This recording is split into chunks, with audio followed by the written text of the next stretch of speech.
A vida de Davi é uma das mais emocionantes e completas de toda a Bíblia.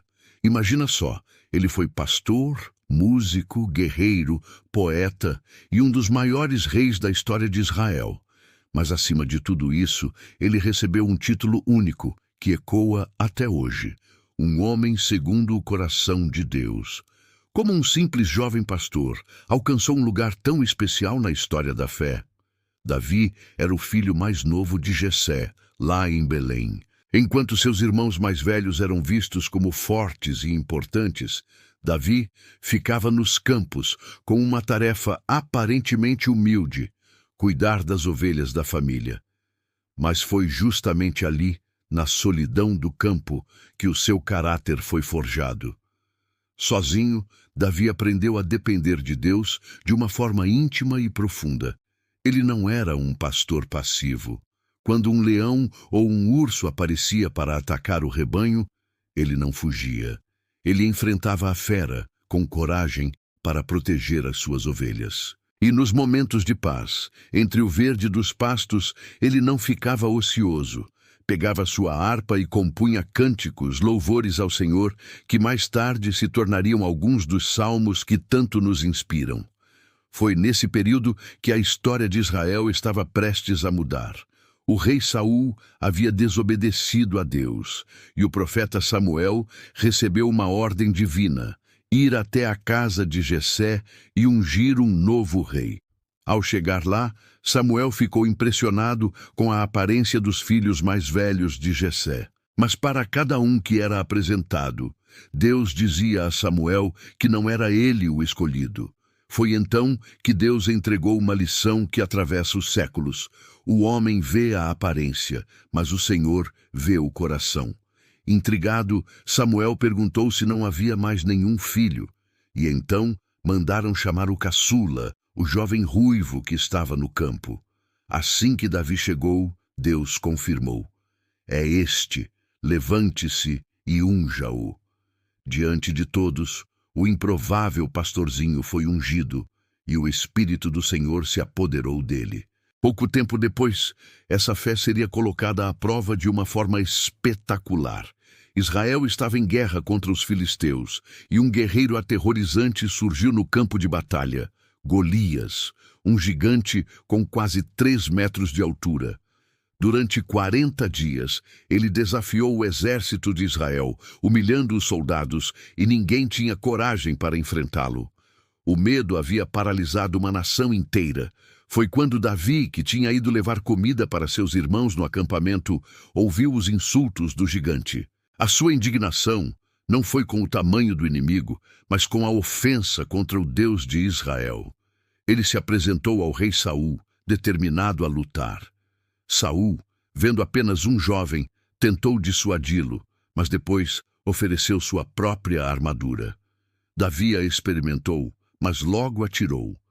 Era pesada e desconhecida para ele. Ele iria com as armas que conhecia, sua confiança em Deus, sua funda de pastor e 5 pedras lisas que pegou de um riacho. Quando Golias viu aquele jovem se aproximando, zombou dele. Mas a resposta de Davi foi uma das maiores declarações de fé da Bíblia. Você vem contra mim com espada, com lança e com escudo, mas eu vou contra você em nome do Senhor dos Exércitos, o Deus dos exércitos de Israel, a quem você desafiou. Davi girou sua funda e lançou uma única pedra. Ela voou certeira e atingiu a testa de Golias. O gigante, que parecia invencível, desabou no chão. Naquele dia, Israel não celebrou apenas uma vitória militar, mas o poder de um Deus que usa o pequeno e o improvável para realizar grandes feitos. A vitória sobre Golias transformou Davi em um herói nacional. As mulheres de Israel cantavam: Saul matou seus milhares, mas Davi suas dezenas de milhares. Essa popularidade, no entanto, acendeu uma chama perigosa no coração do rei Saul: a inveja. Consumido pelo ciúme e por um espírito maligno, Saul começou a ver Davi como uma ameaça ao seu trono. Ele tentou matá-lo por diversas vezes, forçando Davi a fugir e a viver como um fugitivo por muitos e muitos anos. Davi passou por desertos, cavernas e cidades estrangeiras, sempre escapando das armadilhas de Saul. Durante esse período de perseguição, ele teve, por 2 vezes, a oportunidade clara de matar Saul e acabar com seu sofrimento, mas ele se recusou. Com um respeito profundo pela autoridade que Deus havia instituído, ele dizia: "Não tocarei no ungido do Senhor." Essa atitude de paciência e humildade revelava o coração de Davi. Ele não queria tomar o trono pela força ou pela vingança, mas esperava pacientemente pelo tempo e pela vontade de Deus. Após a morte de Saul e de seu filho Jonatas em batalha, o caminho finalmente se abriu para Davi. Ele foi coroado rei, primeiro sobre a tribo de Judá, em Hebrom, e 7 anos depois, sobre toda a nação de Israel.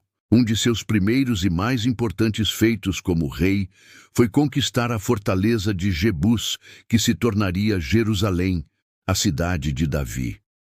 Ele a estabeleceu como a capital política e espiritual de Israel. Seu maior desejo era trazer a Arca da Aliança, o símbolo da presença de Deus, para a nova capital. E ele o fez com uma celebração cheia de alegria e adoração.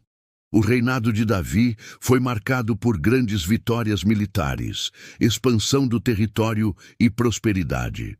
Ele consolidou o reino e o transformou numa potência regional. Mas Davi nunca foi apenas um rei guerreiro ou um estrategista político. Em seu coração, ele continuava sendo aquele adorador do campo. Foi durante seu reinado que ele compôs muitos dos salmos que lemos hoje, transformando suas alegrias, medos, vitórias e anseios em orações e cânticos de fé que continuam a tocar corações no mundo inteiro. No entanto, a história de Davi não é um conto de fadas sobre um herói perfeito. Ela também nos mostra, com uma honestidade brutal, a sua humanidade e as suas quedas. No auge de seu poder, Davi cometeu um pecado terrível. Ele se envolveu com Batseba, a esposa de um de seus soldados mais leais, e para tentar encobrir o adultério e a gravidez que se seguiu, ele arquitetou a morte do marido dela, Urias, no campo de batalha. Foi um ato de traição, cobiça e assassinato. Mas Deus, que vê o coração, não o abandonou em seu erro. Ele enviou o profeta Natã para confrontá-lo. Natã contou uma parábola sobre um homem rico que roubou a única ovelhinha de um homem pobre. E Davi, indignado, declarou que o homem rico merecia a morte. Foi quando Natã apontou para ele e disse: "Esse homem é você." O peso daquelas palavras quebrou o coração de Davi. Ele poderia ter usado seu poder para silenciar o profeta, mas em vez disso, ele se prostrou em profundo e genuíno arrependimento. Sua confissão está imortalizada no Salmo 51, uma das orações mais poderosas sobre arrependimento já escritas. "Cria em mim, ó Deus, um coração puro e renova dentro de mim um espírito reto."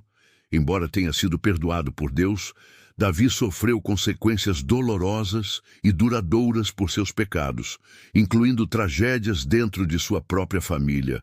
Mas mesmo em meio à dor, ele nunca abandonou sua fé. Ele sempre se levantava, com o coração voltado para Deus, buscando restauração. Ao final de sua longa vida, Davi deixou um legado de coragem, adoração e, acima de tudo, uma inabalável confiança no Senhor. Sua história é a prova de que Deus não está procurando pessoas perfeitas ou sem falhas. A perfeição não é um pré-requisito para ser usado por Ele. O que Deus procura são corações dispostos a confiar quando tudo parece impossível, dispostos a obedecer mesmo quando é difícil, e o mais importante, dispostos a se arrepender sinceramente quando caem. Assim foi Davi, o pastor que venceu gigantes, o rei que uniu uma nação, o poeta cujas palavras louvam a Deus até hoje, e, para sempre, o homem segundo o coração do Senhor. Obrigado por assistir e mergulhar nessa história incrível com a gente. Se você gostou desse vídeo, não se esqueça de deixar o seu like, se inscrever no canal e ativar o sininho para não perder os próximos. Até a próxima!